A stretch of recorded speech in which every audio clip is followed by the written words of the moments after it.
Dah Almal, perkenalkan nama saya Sarah Kansa Alexandra. Melalui video esai ini saya akan menjelaskan mengenai upaya repatriasi pemerintah Indonesia pasca kemerdekaan terhadap penduduk Belanda di Yapenkampen, Cideng, Batavia.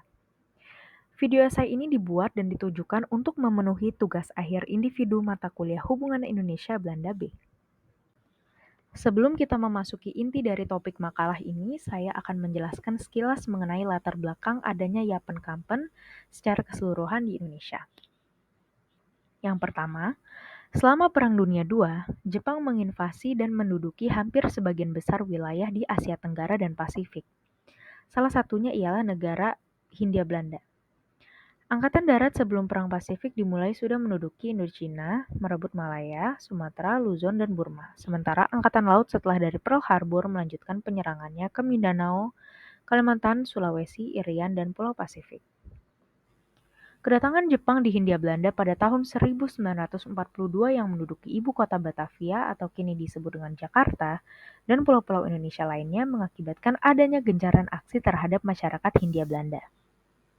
Orang-orang Eropa dan Belanda yang masih tinggal di Batavia juga terpaksa harus merasakan aksi yang merugikan tersebut. Dengan disitanya hak-hak orang Eropa dan Belanda, hal ini semakin menguatkan kedudukan Jepang sebagai penjajah di Batavia.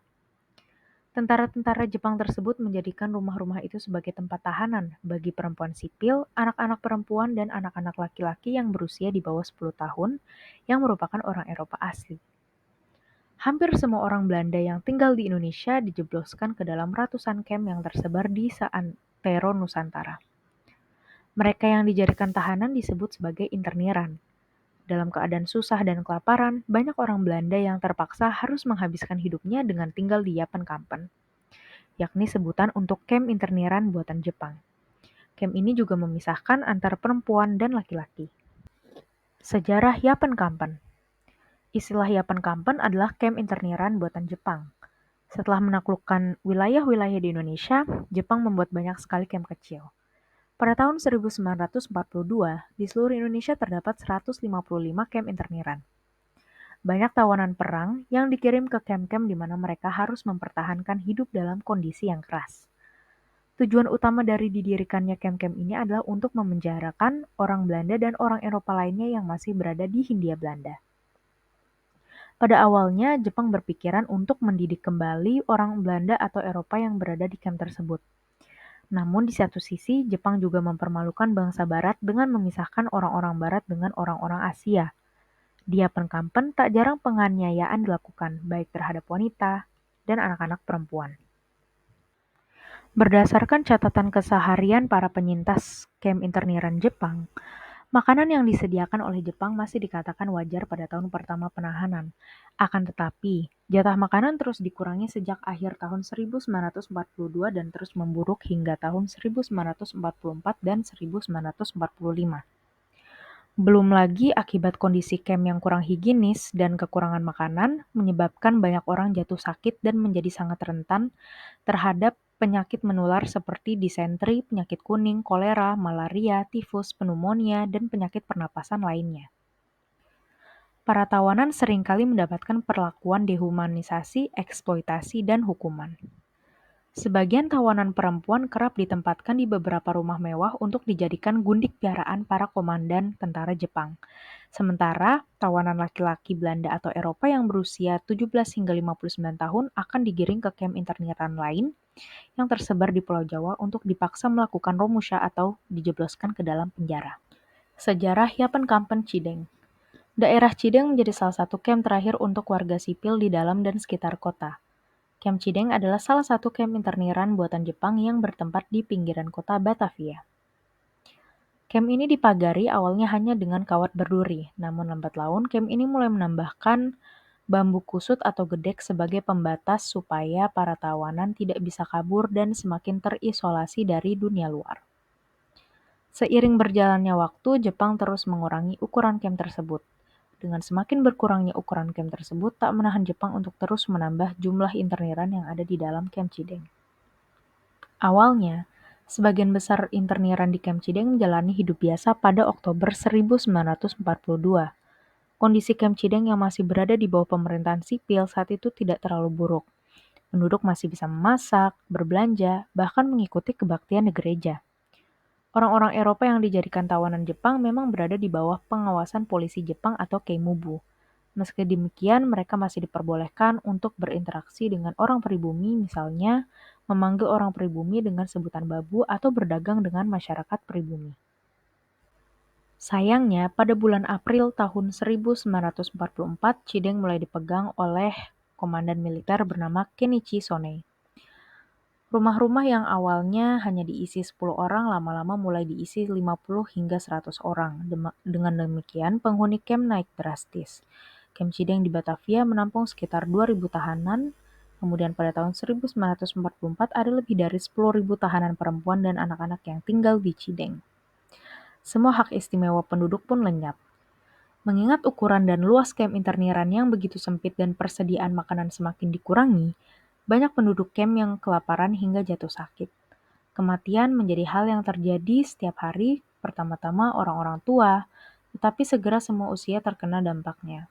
Para wanita dan anak-anak sering dipaksa untuk menyaksikan adegan-adegan kekejaman yang mengerikan yang melibatkan sesama tawanan. Pemukulan dan penendangan yang kejam adalah hal yang biasa terjadi untuk pelanggaran sekecil apapun, begitu pula dengan pencukuran kepala. Selama 15 bulan dari April 1944 hingga Juni 1945, camp tersebut berada di bawah komando Kapten Kenichi Sonei.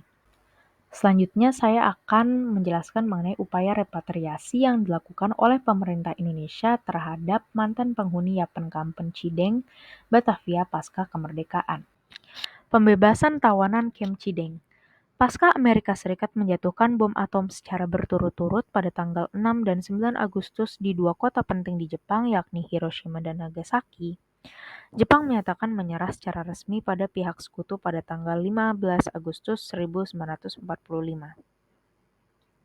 Melansir dari salah satu artikel pada situs Researching Far East Prisoners of War History yang disusun oleh Bernice Archer, seorang wanita muda Jerman bernama Paula Kogel yang menikah dengan pria Belanda menceritakan pengalamannya menjadi seorang interniran bersama kedua putranya yang masih kecil.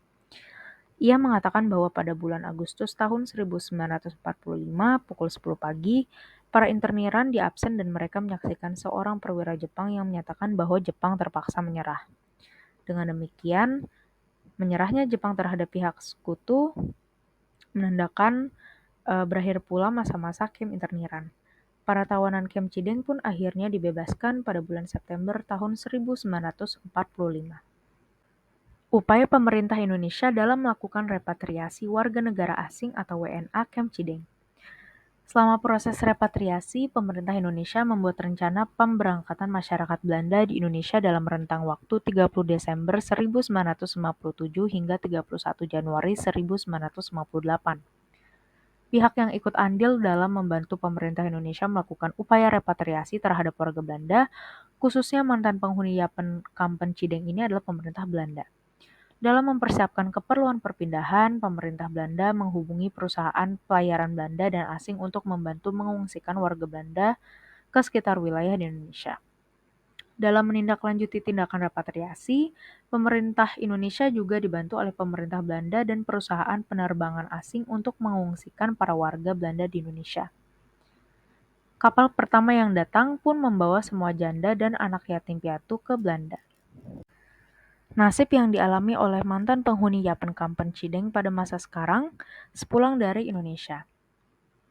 Meski masa-masa Yapen-Kampen di Cideng sudah lama berakhir, namun hingga saat ini sebagian besar masyarakat Belanda yang merupakan mantan penghuni Cideng kerap mengadakan reuni tahunan.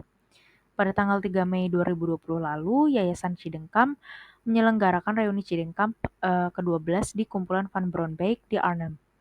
Ini adalah situs dari Yayasan Cideng Camp. Yayasan ini bertujuan untuk menghidupkan kembali kenangan akan kamp konsentrasi Jepang di distrik Cideng, Batavia, serta meneruskan kenangan tersebut kepada generasi berikutnya. Salah satunya adalah dengan mengadakan reuni. Pada tanggal 22 Mei 2022, reuni Cideng Camp sekali lagi terlaksanakan dan sukses besar. Acara kali ini tidak terlalu padat sehingga ada lebih banyak waktu bagi para peserta untuk berinteraksi. Kemudian pada tanggal 23 April 2023 lalu, reuni Cidengkam diadakan kembali di kumpulan Brownback, Velperweg 147 di Arnhem mulai pukul 10.30 pagi. Dalam pertemuan tersebut, peserta diikutkan ke dalam 2 diskusi ruang tematik. Setiap orang pun diminta untuk menceritakan sebuah kenangan nyata, bisa melalui pengalaman pribadi, atau kenangan perkemahan dari orang tua atau kakek nenek dari peserta yang mengikuti acara tersebut. Dan saat ini para penyintas Camp Cideng juga mendirikan situs resmi bernama cidengkam.nl. Sekian video esai dari saya, kurang lebihnya mohon maaf. Dankjewel and goeiedag.